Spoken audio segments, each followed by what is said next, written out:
Baik, Assalamualaikum warahmatullahi wabarakatuh. Waalaikumsalam warahmatullahi wabarakatuh. Bapak Guru hebat dan semuanya, terima kasih sudah hadir pada kegiatan seminar ataupun presentasi tentang budaya positif yang sebentar lagi akan kami sampaikan. Sebelumnya puji dan syukur sama-sama kita panjatkan kepada Allah SWT yang mana oleh Allah pada hari ini masih diberikan kesehatan kepada kita semua, sehingga Bapak Ibu dapat memenuhi undangan daripada kami dalam mengikuti kegiatan yaitu seminar tentang budaya positif yang merupakan tugas guru penggerak angkatan 8 pada modul 1.4 yang mungkin hari ini sama-sama akan kita saksikan, akan sama-sama kita ikuti apakah kami mampu dalam mempresentasi materi budaya positif ini. Bapak Ibu sekalian, salawat dan salam sama-sama kita sanjung-sanjungkan kepada baginda Rasulullah SAW, berkat Rasulullah, keluarga dan sahabatnya sekalian. Pada hari ini kita masih dapat merasakan seperti apa nikmat dan seperti apa indahnya Islam. Kami hormati Bapak Kepala SMP Negeri 1 Pandewidari yang telah memberikan fasilitas kepada kami untuk melaksanakan webinar ini. Dan kami hormati Bapak Ibu Dewan Guru yang turut berpartisipasi dalam kegiatan webinar yang akan kami laksanakan pada hari ini. Baik, Bapak Ibu, webinar yang akan kita bahas pada hari ini, yang akan kita sharing pada hari ini yaitu masalah tentang menyebarkan pemahaman dan pemaparan pengalaman budaya positif. Yaitu Bapak Ibu, mungkin yang selama ini di sekolah itu sudah kita lakukan, terutama sekolah kita adalah sudah merupakan sekolah yang menggunakan kurikulum merdeka.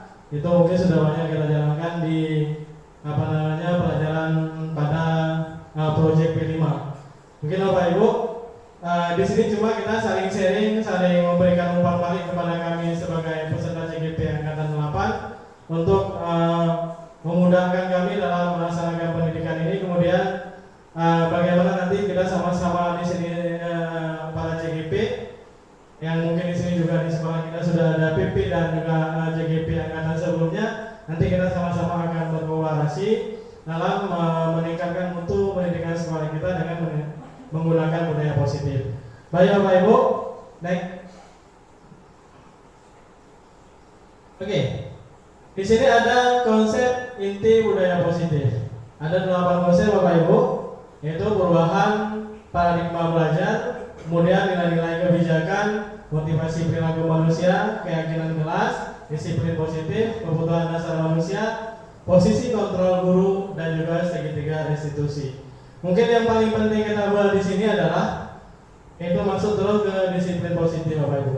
Kalau perubahan paradigma belajar itu udah sama-sama kita pahami karena kita adalah seorang guru, itu selalu berubah-ubah dari kurikulum dari awal pertama mungkin dari CBSA dulu sampai ke ada K13 dan sekarang sudah ada Merdeka Belajar. Itu perubahan paradigma selalu berubah sesuai dengan ilmu pendidikan dan teknologi yang saat ini kita rasakan. Kemudian kalau nilai-nilai kebijakan itu juga udah sering, mungkin udah selalu kita praktekkan dalam sistem pelajaran dalam kita mendidik siswa kita. Selalu kebijakan itu yang kita utamakan untuk siswa kita supaya siswa kita itu mampu melaksanakan tugas-tugas yang mereka lakukan di sekolah. Kemudian kalau motivasi perilaku manusia, ini mungkin juga merupakan salah satu yang paling penting pada diri kita untuk selalu sebagai tenaga pendidik memberikan motivasi kepada peserta didik kita itu agar mereka selalu aktif, agar mereka selalu mau melakukan atau melanjutkan pendidikan mereka menjadi siswa yang lebih baik ke depannya dan berprestasi bisa mereka itu selesai ataupun melanjutkan ke sekolah-sekolah yang lebih tinggi lagi. Kemudian yang keempat yaitu keyakinan kelas. Bapak Ibu, nanti keyakinan kelas ini juga akan kami bahas di depannya. Yang mungkin selama ini itu juga udah sering sekali kita lakukan. Malah itu udah rutinitas. Cuma kalau dulu itu bukan keyakinan kelas namanya, tetapi peraturan kelas. Ataupun awal-awalnya sebelum itu juga ada peraturan ketertiban sekolah. Yang mungkin kesannya agak lebih sedikit memaksa.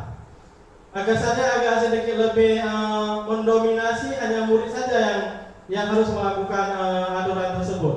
Sedangkan kita tidak. Semua aturan-aturan itu kita yang buat tanpa ada persetujuan dari pihak murid ataupun yang mengikuti ataupun yang menjalankan peraturan tersebut. Tetapi kalau di keyakinan kelas nanti itu mungkin agak berbeda, dan mungkin kesadaran siswa juga, si murid-murid kita dalam mengklarifikasi kesalahan mereka itu, mereka lebih mampu dan lebih mampan karena itu kesalahannya akan diperbaiki sendiri dan juga akan dicari sendiri kenapa dia berbuat salah seperti itu. Itu yang akan terjadi kalau dalam peraturan keyakinan kelas Bapak Ibu. Kemudian ada yang namanya disiplin positif. Next. Ya, penjelasan dengan paradigma baru. Pembelajaran dengan paradigma baru. Kalau dulu kita paradigma baru ini juga sebenarnya walaupun itu kita masih menggunakan kurikulum K13 ataupun kurikulum CBSA, sebenarnya paradigma ini nggak asing bagi kita. Yaitu pembelajaran dengan paradigma baru merupakan pembelajaran yang dirancang berdasarkan prinsip pembelajaran berreferensi, sehingga para peserta didik belajar sesuai dengan kebutuhannya berdasarkan tahapan perkembangan sesuai teori psikologi modern untuk mewujudkan profil pelajar Pancasila. Bapak Ibu, kalau saya yakin kalau di sekolah kita karena sudah menggunakan kurikulum Merdeka, ini profil Pancasila tidak asing lagi bagi kita. Cuma mungkin di sini sedikit ingin kami jelaskan berdiferensiasi ini. Bapak Ibu, berdiferensiasi ini sebenarnya itu juga sudah banyak kita lakukan. Kalau guru matematika kadang-kadang berperan ganda, di situ juga dia mengajarkan masalah agama, ya kan? Berdiferensiasi itu kita menyesuaikan kebutuhan murid.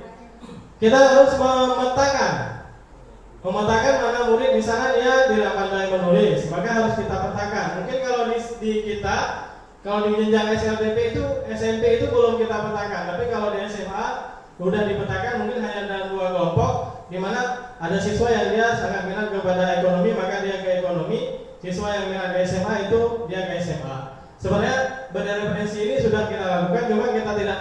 Saya aja kemarin begitu masuk ke materi modul 1.4 ini bingung apa tuh berdiferensi ini. Kayaknya baru dengar, pokoknya udah kita laksanakan. Itu kita bisa memilah-milah. Oh, siswa ini misalnya dalam pelajaran seni, siswa ini dia pandai bernyanyi, maka kelompokkan dia petakan dia dalam kelompok bernyanyi. Siswa ini dia cuma pandai menulis lirik lagunya, tapi tidak pandai bernyanyi karena suaranya tidak bagus, maka petakan dia di situ. Oh, siswa ini dia pandai melukis, maka jangan paksakan dia untuk bernyanyi. Itulah berdiferensi namanya. Yang mungkin selama ini kita sudah melakukan itu, cuma nggak tahu kalau kita itu sudah melakukan berdiferensi sebagaimana yang dituntut dalam pelajaran dengan paradigma baru seperti yang kurikulum kita laksanakan selama ini, itu kurikulum Merdeka. Nah, Bapak Ibu sekalian, kami dan Pak Jabar mungkin selama ini sedang mengikuti pendidikan di guru penggerak itu lebih kurang 2 bulan, sehingga banyak sekali materi-materi atau paradigma baru yang kami pelajari, di mana sebenarnya yang ada pada paradigma baru ini sudah banyak yang kita lakukan, tetapi juga ada yang perlu kita tambahkan. Jadi di sini nanti kita akan sama-sama sharing mana yang sudah ada dan mana yang akan kita tambahkan yang sesuai dengan tupoksi kita sebagai seorang pendidik, di mana kalau kita berprinsip pada prinsip KHD dan pemikiran KHD, Ki Hajar Dewantara, itu sampai kita ada istilahnya menghamba kepada murid, ya itu juga harus kita bisa artikan seperti apa yang dimaksud menghamba kepada murid tersebut. Oke, next saja. Oke, ini mengubah paradigma stimulus respon kepada teori kontrol. Ini mungkin kalau di sekolah kita, saya yakin pemahaman ini sudah kita simpan karena kita sudah kurikulum Merdeka. Kalau stimulus respon ini alangkah lebih baik kita tidak menggunakan lagi, tapi kita berpindah kepada teori kontrol, di mana pada stimulus respon ini realitas kebutuhan kita sama.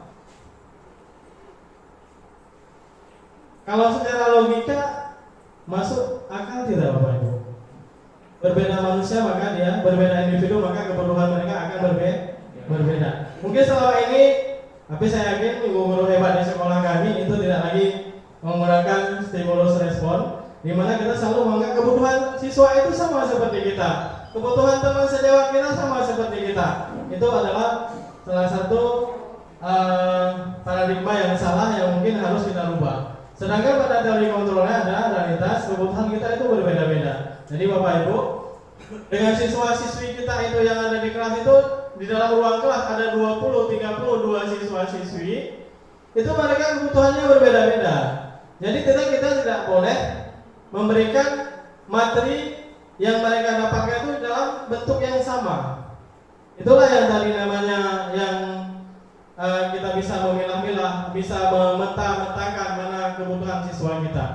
Nah, kemudian yang kedua, semua orang melihat hal yang sama. Semua orang melihat hal yang sama. Itu juga merupakan salah satu paradigma yang mungkin kurang tepat, apalagi bagi kita seorang pendidik. Karena setiap orang itu memiliki gambaran yang berbeda-beda. Toh di sini dalam ruangan ini juga mungkin di antara kita yang hanya beberapa di sini mungkin berbeda-beda gambarannya, berbeda-beda pendapatnya. Kemudian kita mencoba mengubah orang agar berpendapat sama dengan kita. Itu yang lebih parah lagi. Bapak Ibu, siswa kita itu adalah merupakan generasi emas yang harus kita didik, kita bimbing supaya mereka nanti berprestasi lebih daripada kita. Yang kita berharap mereka sama seperti kita. Kita harus selalu mengimpikan anak didik atau peserta didik kita itu, dia itu bisa lebih daripada kita.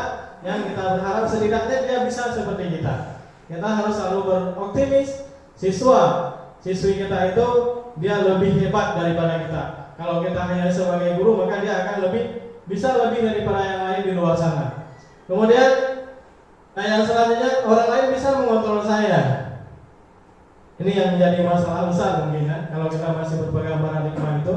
Karena kalau kita berpikir selalu mengharapkan orang bisa mengontrol saya, mengontrol kita, begitu kita selalu berpikir kalau kita selalu bisa mengontrol murid kita, itu salah.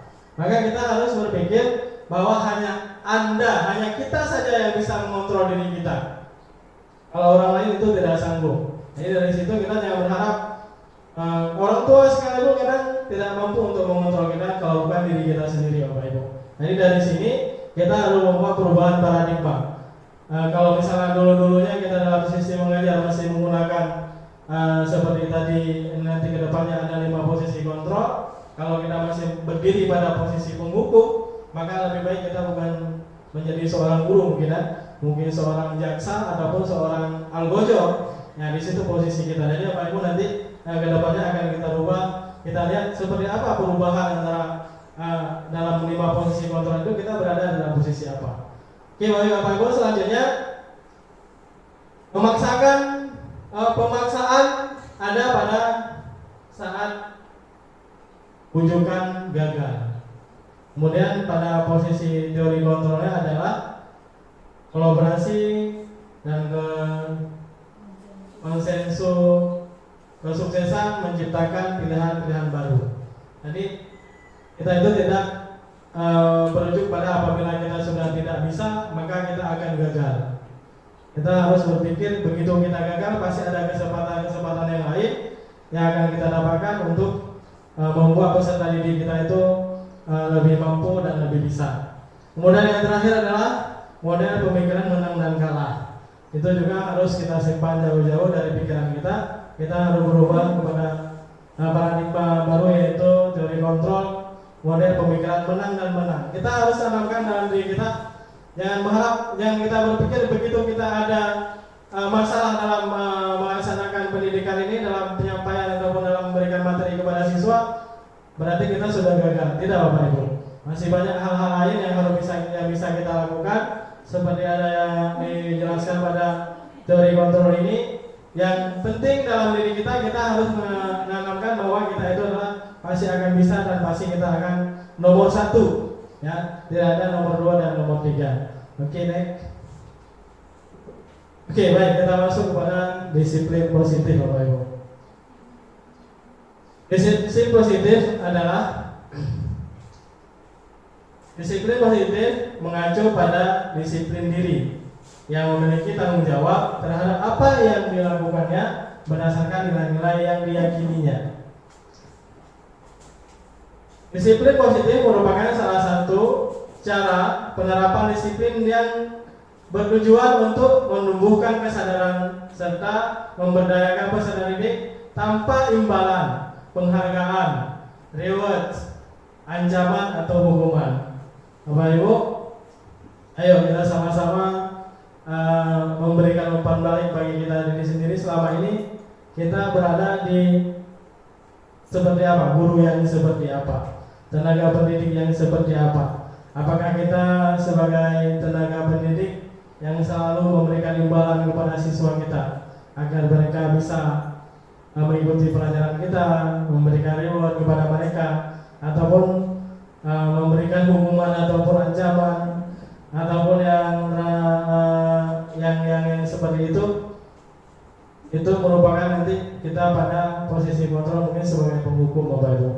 Kemudian sebagai pendidik, tujuan kita adalah menciptakan peserta didik yang memiliki disiplin diri sehingga mereka berperilaku mengacu kepada nilai-nilai kebajikan, universal dan memiliki motivasi, instruksi dalam perubahan perilaku ke arah yang lebih baik, Bapak Ibu. Itu tujuan kita sebagai guru yang harusnya kita lakukan. Oke, next. Oke, ini ada nilai-nilai kebijakan dan contoh nilai kebijakan instruksi organisasi. Yang mungkin yang akan saya jelaskan sedikit yaitu tentang profil pelajar Pancasila yang mungkin selama ini sudah kita tanamkan pada siswa kelas 7 dan kelas 8 di sekolah kita yang telah mengikuti kurikulum Merdeka Belajar, beriman dan bertakwa kepada Tuhan Yang Maha Esa dan berakhlak mulia, berkebinekaan global, gotong royong, mandiri, kreatif, dan bernilai kritis. Yang bernilai kritis ini yang susah mungkin kita terapkan kepada siswa kita. Kalau kita lihat, kalau skill mereka itu luar biasa. Dari semua jumlah siswa kita itu kita memiliki sekitar 700-an siswa. Saya yakin itu banyak skill-skill mereka yang berbeda. Tinggal kita memotivasi mereka untuk terus kreatif dan bernalar kritis. Oke, next. Oke, kemudahan dasar manusia. Saya rasa ini udah sama-sama kita pahami. Cuma di sini kita sharing saja. Itu kemudahan dasar manusia adalah segala sesuatu yang kita lakukan untuk mendapatkan apa yang kita inginkan. Seluruh tindakan yang kita lakukan memiliki tujuan tertentu dan semua usaha terbaik yang kita lakukan adalah dalam rangka agar kebutuhan dasar kita terpenuhi dengan baik. Bapak Ibu, inilah kita sebagai manusia. Kita tidak bisa pungkiri apa yang sudah saya baca tadi, itu adalah merupakan kodrat kita sebagai manusia. Kita selalu berusaha semampu kita, berusaha sekuat tenaga kita untuk memenuhi kebutuhan material kita, terutama sekali dalam menopang hidup kita. Kemudian juga kita jangan lupa kalau kita adalah milik hak pencipta Allah Subhanahu wa taala yang menciptakan kita. Jangan lupa kita juga mensyukuri terhadap apa yang telah diberikan oleh Allah kepada kita dengan selalu taat beribadah kepadanya dan bertakwa kepada Allah Subhanahu wa taala. Next. Oke, ada 5 kebutuhan dasar manusia. Yang pertama, bertahan hidup. Ya, seperti apa saya bilang tadi, yaitu dengan terus berusaha bekerja keras untuk memenuhi material yang kita butuhkan dalam bertahan hidup kita di permukaan bumi ini. Kemudian ada kasih sayang dan rasa diterima di kalangan masyarakat. Kemudian ada penguasaan, kemudian ada kebebasan dan kesenangan yang kita butuhkan dalam hidup kita. Karena untuk apa juga setelah kita berusaha sekuat tenaga mendapatkan hasil yang maksimal, tetapi kita tidak mendapatkan kesenangan dan kesempatan untuk happy dalam hidup, juga itu merupakan satu kegagalan mungkin dalam kehidupan kita. Oke, lanjut. Baik Bapak Ibu, motivasi perilaku manusia. Ini yang harus kita pahami ya waktu pada peserta didik kita. Motivasi perilaku manusia yaitu yang pertama untuk menghargai untuk menghindari ketidaknyamanan hukuman. Yang kedua untuk mendapatkan imbalan penghargaan dari orang lain. Bapak Ibu,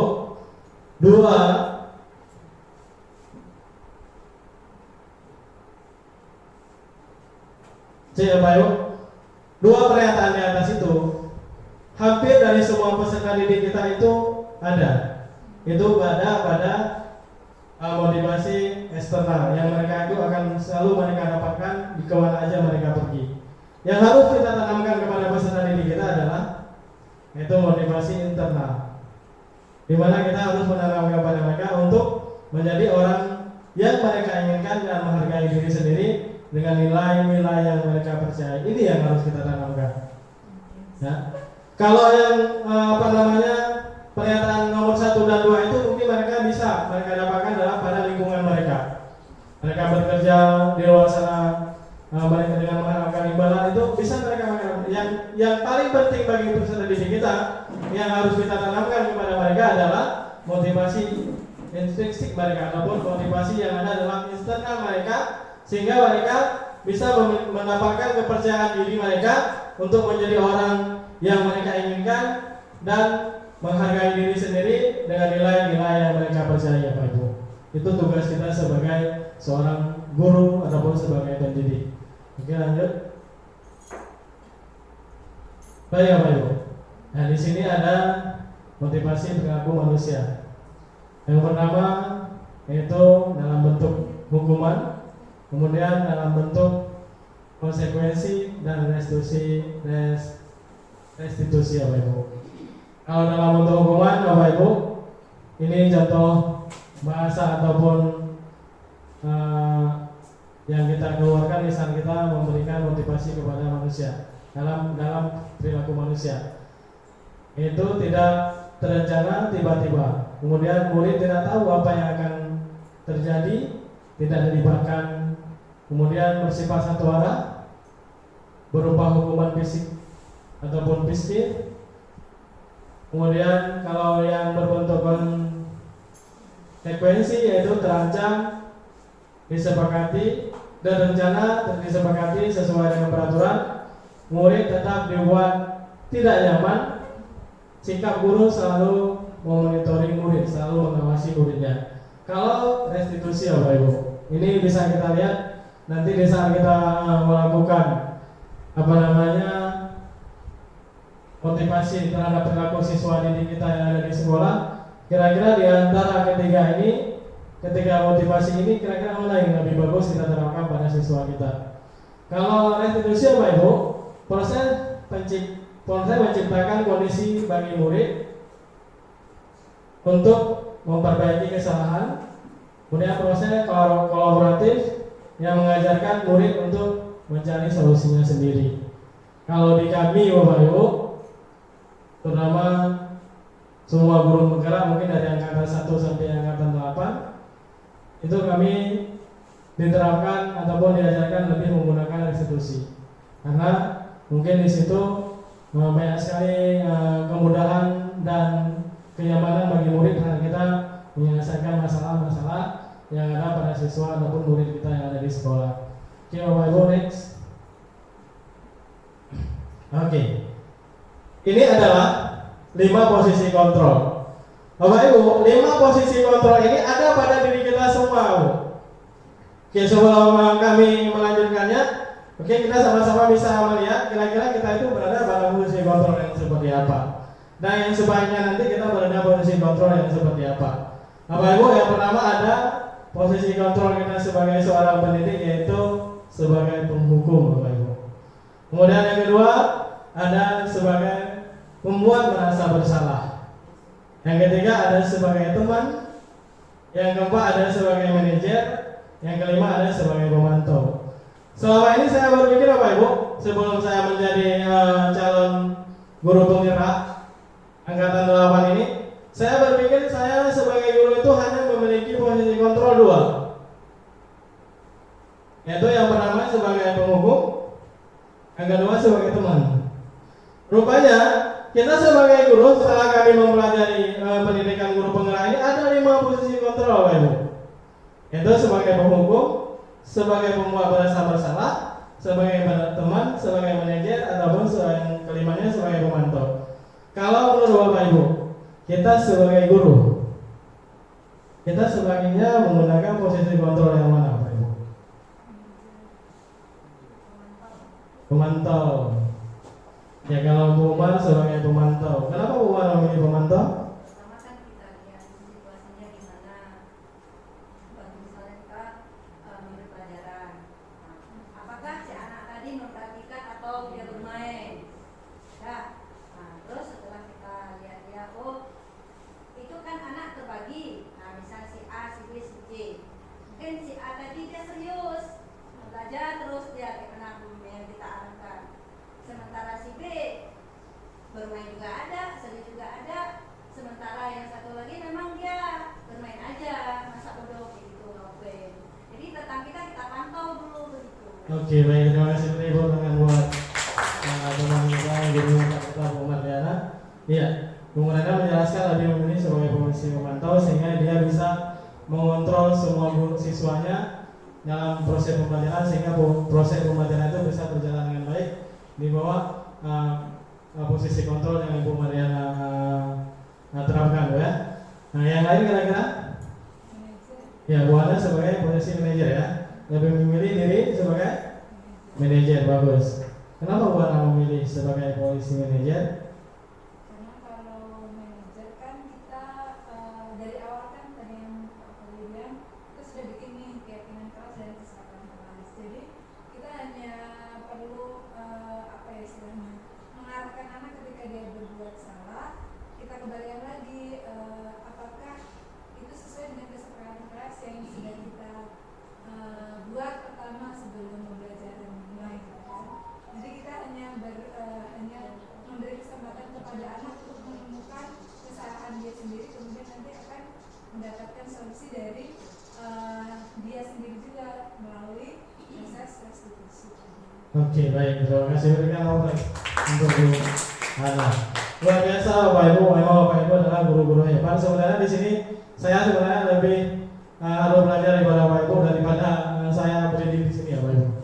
Ya, sebenarnya dari kelima posisi kontrol ini Bapak Ibu, itu kalau untuk penghukum mungkin seperti saya cerita di awal tadi, kalau kita ingin berada di posisi penghukum maka cocoknya kita di jaksa ataupun di algojo, ya. Nah, kemudian di posisi pembuat merasa bersalah, mungkin itu juga kita tidak cocok kalau kita adalah sebagai pendidik. Kalau sebagai teman, mungkin masih bisa, ya, masih bisa kita menganggap siswa kita itu adalah sebagai teman kita, sehingga di saat permasalahan-permasalahan yang dialami oleh siswa itu mudah untuk disampaikan kepada kita, tidak ada batasannya, karena dia menganggap kita adalah teman.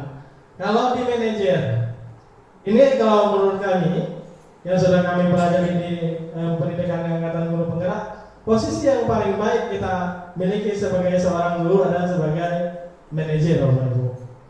Dimana seperti dijelaskan oleh Bu Ana tadi, mungkin ke depannya ada tadi, coba next tuh, coba. Ya, ini kasusnya. Itu seorang siswa tidak memiliki atribut lengkap saat upacara bendera.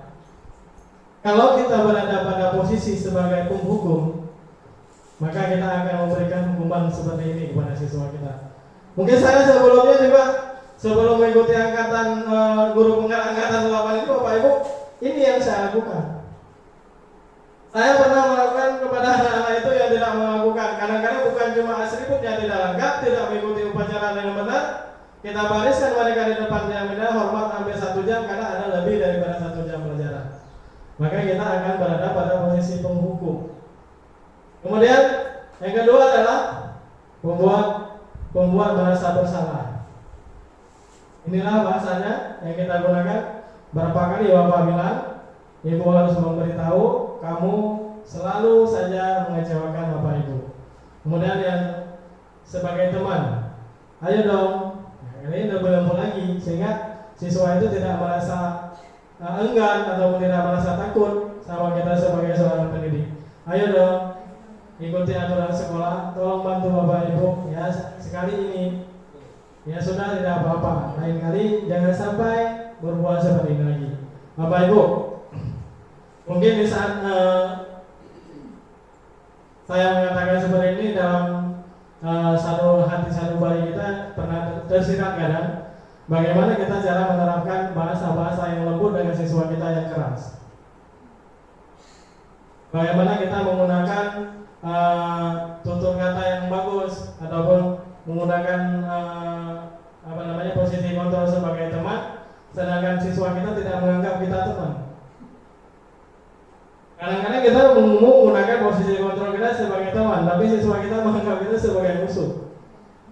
Bagaimana cara kita menangani itu? Bapak Ibu sekalian, tugas kita lah sebagai pendidik untuk memahami ini. Kenapa karakter siswa kita A kita bilang, B dia dengar. Benar kita bilang, salah dia lakukan. Itulah karakter siswa. Terutama bagi siswa kita yang sekarang merupakan siswa yang sedang mengalami puber pertama ataupun disebut dengan pubertas. Bapak Ibu, siswa yang mengalami puber pertama itu dia yang benar adalah teman-teman yang seide dan sependapat sama dia. Kalau teman-teman yang seide dan sependapat sama dia, maka itu benar walaupun salah. Orang tua sendiri di rumah kalau tidak seide dan sependapat dengan mereka yang masih puber pertama, Bapak Ibu, itu salah. Apalagi kita sebagai pendidik. Tugas kita lah sebagai pendidik yang merupakan rumah kedua daripada mereka untuk mengarahkan mereka ke jalan lebih baik. Nah, caranya ya terserah sama kita. Kalau misalnya pendapat dia salah, ikuti dulu pendapat dia yang salah. Selesai itu baru kita tarik kembali ke kita. Jangan kita melawan arus. Kalau dia salah, kita bilang salah dengan dalam posisi kontrol hukuman, maka kesalahannya akan berlanjut, Bapak Ibu. Masuk dulu dalam kehidupan dia yang salah, baru nanti kita tarik dia ke kehidupan kita. Jangan kita yang tertarik dalam kehidupan dia. Nah, itu yang mungkin sebagai pendidik yang harus kita lakukan. Next. Oke, ini sebagai pemantau yang tadi Ibu Mariana sebutkan, bagus. Masih bagus ya Pak. Kita sebagai pemantau itu masih bisa kita gunakan sebagai seorang pendidik. Yaitu kamu sudah melanggar peraturan sekolah. Kamu tahu konsekuensinya. Setelah upacara kamu beli atributnya ke koperasi dan jangan diulangi lagi. Ini masih bagus Bu. Kita masih menggunakan posisi sebagai kita seorang pendidik. Dan yang lebih bagus lagi adalah kita sebagai manajer Bapak Ibu. Dimana seperti Ibu Ana bilang tadi, apakah kamu tahu kesalahanmu? Kita dulu menanyakan kesalahan dia tahu nggak? Kadang dia itu nggak tahu kalau dia itu salah. Kita harus kasih tahu dulu kesalahan dia itu tahu atau tidak. Kira-kira bagaimana kamu memperbaiki kesalahan kamu? Kita tanya dulu sama dia.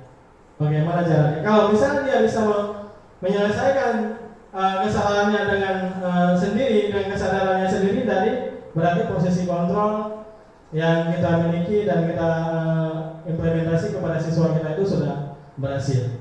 Oke, next. Oke, next saja. Ini sama seperti tadi. Kira-kira posisi kontrol apa? Oke, lanjut. Iya, ini baru kita masuk kepada keyakinan kelas Bapak Ibu.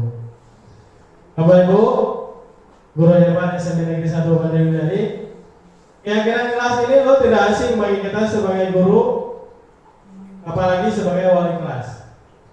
Bapak Ibu, selama ini sudah ada tertempel banyak, mungkin satu ruangan penuh, di ruang guru ada, ruang kepala sekolah ada, di kelas ada Bapak Ibu. Coba bahasanya yang diubah, sama seperti kalau dulu kita melakukan kurikulum CPSA, melakukan kurikulum K13, sekarang ke kurikulum Merdeka Belajar. Ini juga seperti itu. Sebenarnya itu sudah kita laksanakan. Dari awal kita jadi guru itu sudah kita lakukan. Cuma bahasanya aja yang berbeda, dari peraturan kelas menjadi keyakinan kelas. Keyakinan kelas apa Ibu? Mengapa keyakinan kelas? Mengapa bukan peraturan Yuk kita lihat kenapa. Baik Bapak Ibu,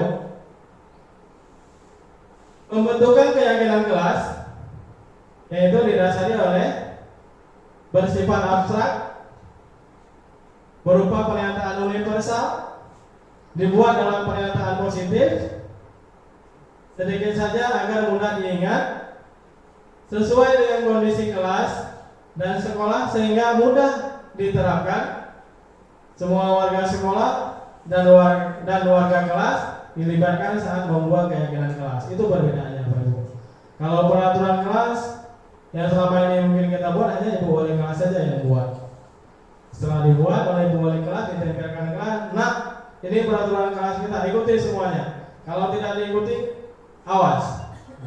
Itu seperti itu ada yang kita lakukan. Ataupun di tertib sekolah yang mungkin sudah diciptakan itu sudah dibuat dari pertama berdirinya sekolah, tertib sekolah itu sudah, ketertiban sekolah itu sudah dibuat sampai saat ini masih itu. Sehingga nggak ada perubahan dengan sedangkan kehidupan kita sudah berubah, teknologi sudah berubah. Itu perbedaannya. Oke, kemudian lanjut. Oke, kita lanjut dalam yang selanjutnya adalah segitiga restitusi. Segitiga restitusi ini Bapak Ibu adalah suatu proses dialog yang dijalankan oleh guru agar dapat menghasilkan murid yang mandiri dan bertanggung jawab. Segitiga restitusi ini Bapak Ibu kita lakukan untuk menyelesaikan masalah-masalah yang ada pada siswa ataupun murid-murid kita yang ada di kelas ataupun di sekolah. Dengan cara yang pertama adalah menstabilkan identitas. Yang kedua, validasi tindakan yang salah. Yang ketiga, menanyakan keyakinan kelas yang sudah kita buat di kelas. Nanti bagaimana bentuk keyakinan kelas akan kita lihat lagi bersama-sama mungkin di pertemuan webinar selanjutnya. Apa yang dimaksud dengan menstabilkan identitas dan validasi tindakan yang salah serta menanyakan keyakinan kelas? Yuk kita lanjut selanjutnya. Ya. Yang pertama tadi adalah menstabilkan identitas siswa. Berdasarkan prinsip membuat kesalahan adalah bagian dari proses pembelajaran. Sehingga kita jangan selalu memberikan vonis kepada siswa kalau udah salah itu salah, kalau udah bodoh bodoh. Sebenarnya salah dan bodoh itu adalah merupakan proses pembelajaran. Kedepannya kita tidak tahu seperti apa dia. Lupa saya tadi sebenarnya di awal saya ingin menampilkan video juara apa namanya Amerika Got Talent. Siapa namanya Bapak Ibu? Putri Aryani Bapak Ibu. Putri Aryani adalah salah satu orang Indonesia yang bisa mendapatkan prestasi di urutan nomor 1 di dunia. Bapak Ibu, Putri Aryani adalah seorang individu yang memiliki kekurangan fisik yang sangat luar biasa, yaitu tidak bisa melihat, Bapak Ibu. Tapi dia bisa berhasil. Dengan kekurangan fisik saja, seorang individu itu bisa sukses, bisa berhasil, apalagi dengan bodoh dan buta, Bapak Ibu. Dengan seorang individu yang fisiknya kurang, mata tidak bisa melihat, bisa menjuarai Indonesia Got Talent dengan urutan nomor 1 di sana, viral seluruh Indonesia, apalagi siswa-siswi kita yang hanya bodoh, batak ataupun bandel. Jadi kita jangan pernah memvonis mereka kalau mereka itu memang bodoh dan sampai di situ tidak ada lagi kita tindak lanjut kepada mereka. Naik mana? Ya, masih di validasi data tadi, yaitu membuat salah itu wajar. Tidak ada manusia yang tidak berbuat salah. Ini salah satu contoh kita mengidentifikasi siswa. Begitu kita mengatakan seperti itu, siswa yang berbuat salah itu akan merasa kalau dia tidak bersalah. Oh, ada masalah mereka. Enak sekali kalau begitu. Dia udah salah, tidak merasa bersalah. Bapak Ibu, justru dengan kita bersikap seperti ini, mungkin ke depannya dia tidak akan lagi mengulangi kesalahannya. Ataupun bahasa yang tadi kita gunakan, Bapak Ibu jangan pernah melakukan itu.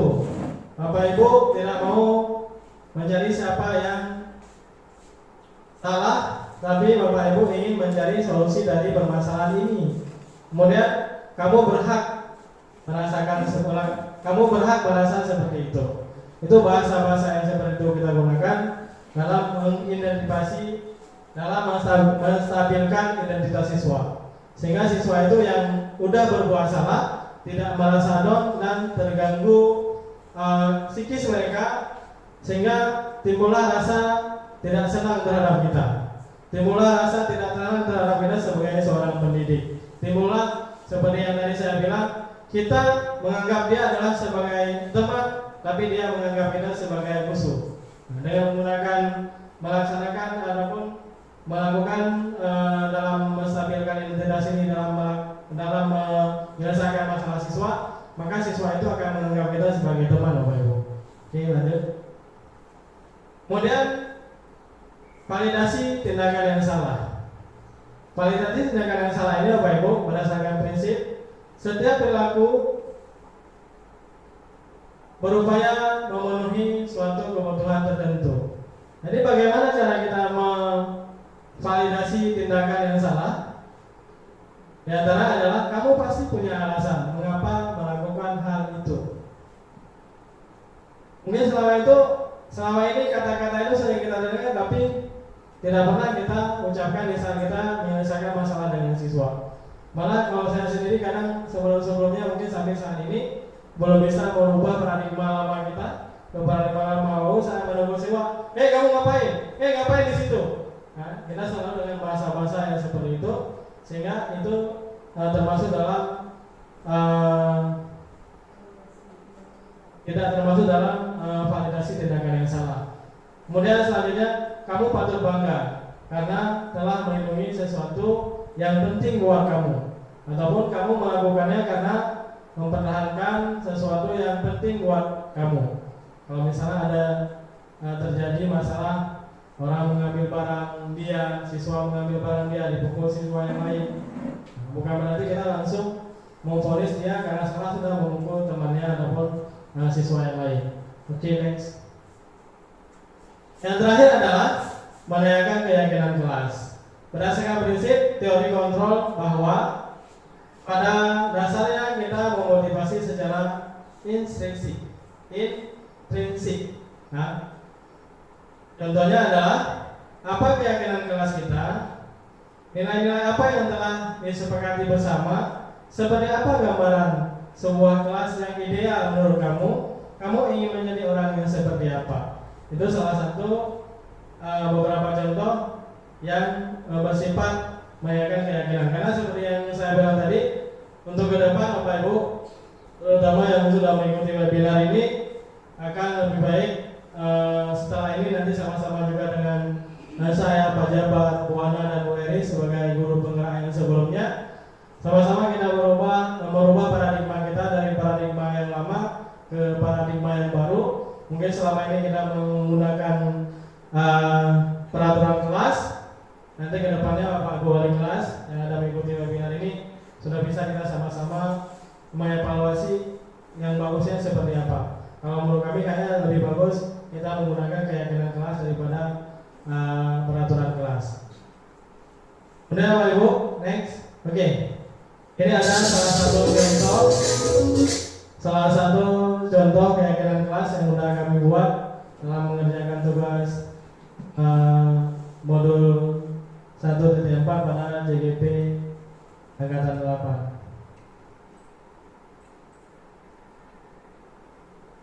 Bisa kita saksikan dulu sama-sama. Mungkin nanti dari sini kita bisa memberikan sesi tanya jawab ataupun umpan balik dari yang sudah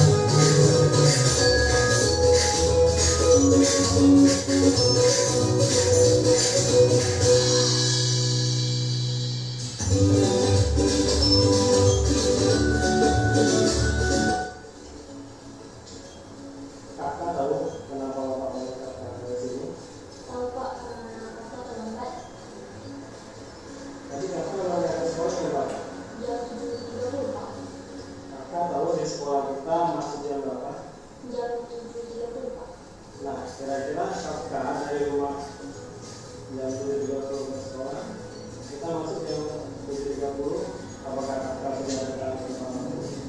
Itu Bapak Ibu termasuk dalam kandidasi menstabilkan identitas. Melakukan kesalahan itu adalah manusia. Maka Bapak juga pernah melakukan kesalahan datang ke sekolah terlambat dan terlambat masuk ke dalam kelas karena kelas. Namun di sini Bapak tidak menjadi siapa yang salah. Namun di sini kita sama-sama mencari solusi supaya Kakak datang tidak terlambat lagi. Ya, Kak? Iya Pak. Nah, kira-kira pasti Kakak punya alasan mengapa datang terlambat. Saya memang usianya Pak. Itu Bapak Ibu sudah termasuk dalam validasi tindakan yang sama. Saya tidur malam dan main HP dan main game sampai lupa waktu dan tidur larut malam. Nah, jadi Kakak terlambat datang ke sekolah karena lalu kesiangan. Lalu tidurnya kemalaman, lupa waktu, main game. Nah, kira-kira apa yang datang terlambat itu sudah termasuk yang kelas kita? Tidak Pak, saya sudah mendengar kelas kelas. Nah, Kakak masih ingat apa saja yang kelas kita? Masih Pak, datang tepat waktu, tidak membuang sampah sembarangan, menjaga kebersihan dan tidak mengganggu teman. Nah, baik, jika Kakak masih ingat tentang kegiatan kelas kita, lalu langkah-langkah apa yang akan Kakak lakukan supaya Kakak tidak terlambat datang ke sekolah lagi? Bangun lebih awal dan mengurangi main HP dan memasang alarm musim, minta tolong kakak untuk membangunkan. Terus apa Kakak mulai melakukan? Mulai mengalami Pak. Oke, bagus. Kakak sudah berusaha untuk menjadi lebih baik. Bapak doakan semoga Kakak menjadi yang selalu mematuhi peraturan sekolah dan selalu mentaati peraturan sekolah. Ya. Iya Pak. Oke, baik. Terima kasih Kakak. Silakan kembali ke kelasnya. Baik Pak. Assalamualaikum warahmatullahi wabarakatuh. Perkenalkan, nama saya Farhanisa, kelas 92 dari SPN 1 Kandilai. Perasaan saya setelah melakukan institusi bersama Bapak Muhammad Fadli adalah sangat senang karena saya mendapat solusi dari permasalahan saya yang suka datang terlambat ke sekolah. Terima kasih Bapak Muhammad Fadli telah memberikan saya solusi. Saya berjanji tidak akan datang terlambat lagi ke sekolah. Assalamualaikum warahmatullahi wabarakatuh.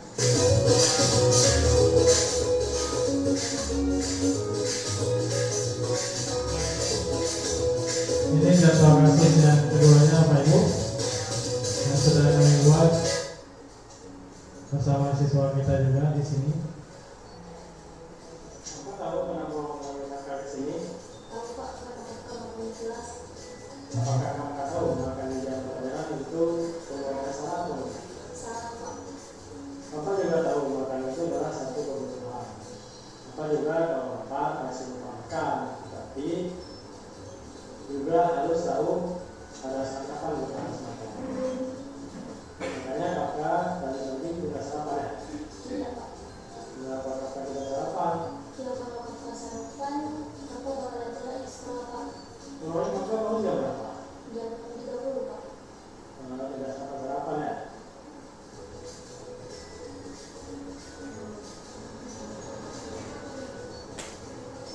Setelah kakak bangun tidur, kakak langsung nonton TV, lalu mandi dan jam 7 lewat, kakak langsung buru ke sekolah. Kalau jadi begitu. Nah, apa yang Kakak lakukan itu benar. Kakak langsung buru-buru ke sekolah sehingga Kakak tidak terlambat ke sekolah. Bapak mau tanya, apakah Kakak masih ingat tentang kesepakatan kelas, keyakinan kelas yang pernah kita bikin bersama? Masih Pak, menghargai orang lain dan diri sendiri. Nah, kalau Kakak makan di kelas, apakah Kakak sudah menghargai orang lain dan diri sendiri? Tidak Pak. Nah, di sini Bapak tidak mau mencari siapa yang salah dan siapa yang benar. Tetapi Bapak sama-sama Kakak sebenarnya ingin mencari solusi bagaimana supaya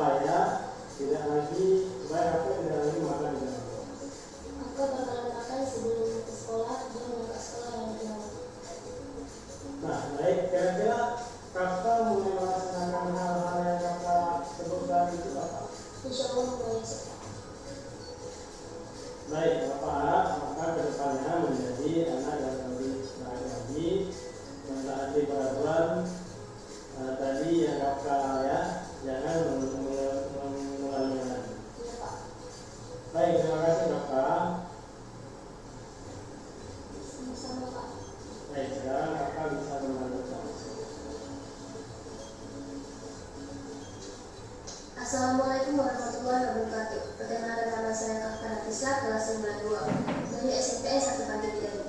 Saya dipanggil oleh Bapak Muhammad Fakri karena saya makan di kelas, tetapi Pak Fakri tidak menemani saya.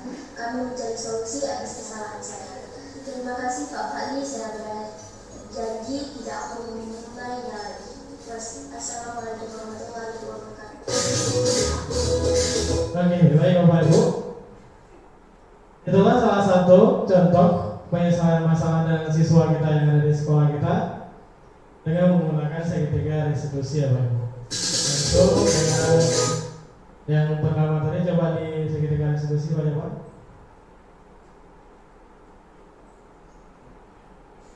Di segitiga restitusinya. Ya. Oke. Di segitiga restitusi ini Bapak Ibu, yang pertama yang harus kita lakukan adalah menstabilkan identitas siswa dulu. Setiap orang yang salah itu, jangankan siswa kita yang merupakan masih usianya masih belia, kita saja kadang bingung setelah melakukan kesalahan. Maka di saat mereka sudah melakukan satu kesalahan, begitu mereka ada di depan kita, saat kita menyelesaikan masalah mereka, maka tugas kita yang paling utama adalah menstabilkan identitasnya dulu, membuatnya menjadi diri sendiri dulu. Setelah itu baru kita validasi tindakan yang salah, baru kita tanyakan kesalahan dia. Bagaimana cara kita menanyakannya tanpa ada penekanan terhadap siswa tersebut? Wajar dengan menggunakan kata wajar kan? Oh itu tidak masalah kan? Yang kita begitu ada siswa yang berbuat salah, kita menambahkan beban mereka yang salah, sehingga cara berpikir mereka itu akan semakin kacau dan semakin terbeban dalam melaksanakan ataupun dalam melakukan pelajaran ataupun pendidikan di sekolah mereka. Kemudian yang terakhir adalah karena kita sudah membuat keyakinan kelas yang di semua kelas yang kita miliki ataupun di sekolah sudah ada keyakinan kelasnya, kita tanyakan keyakinannya. Kenapa keyakinan kelas itu dibuat oleh bersama-sama, tidak hanya oleh satu pihak? Kenapa saat mereka kita tanyakan keyakinan kelasnya, mereka sudah paham? Karena dalam pembuatan keyakinan kelas termasuk mereka sebagai siswa ataupun siswi kita yang ada di kelas. Bapak Ibu, mungkin seperti itu cara kita ke depannya supaya kita lebih akrab dengan siswa, supaya siswa itu bisa menganggap kita sebagai teman bukan sebagai lawan. Maka alangkah lebih baiknya mungkin ke depan segitiga restitusi ini kita gunakan dalam menyelesaikan masalah siswa kita yang ada di sekolah kita. Bapak Ibu, terutama kepada Bapak Ibu guru hebat kami SMP 1 Bidari ini yang dia adalah sebagai wali kelas di kelas Bapak Ibu. Oke Bapak Ibu, ini adalah ujung perjumpaan kita pada webinar pada hari ini, yaitu dalam pemaparan diskusi positif. Hendaknya guru memiliki standar kepribadian profesional dan sosial yang baik, di mana guru mampu berefleksi dirinya dalam posisi kontrol saat ini. Bagaimana perjalanan dirinya sebagai among ataupun manajer yang menuntut muridnya menjadi insan yang mandiri, merdeka dan bertanggung jawab. Bapak Ibu, itulah tugas kita sebagai guru yang sebenarnya. Mungkin Bapak Ibu nanti ke depan ini ada guru penggerak angkatan 10. Ini adalah merupakan kesempatan bagi Bapak Ibu guru hebat kami, rekan sejawat kami yang ada di SMP 1 Bidari untuk sama-sama kita mengikuti guru penggerak angkatan 10 ini ke depannya, supaya nanti kita bisa sama-sama berkolaborasi mencari solusi dalam menerapkan segitiga restitusi budaya positifkah yang ada di sekolah kita, supaya sekolah kita ke depannya lebih baik, lebih sukses dan lebih bermartabat dan menciptakan generasi emas ke depannya. Oke, sebelum kami tutup, mungkin ada yang ingin ditanyakan dari Bapak Ibu peserta.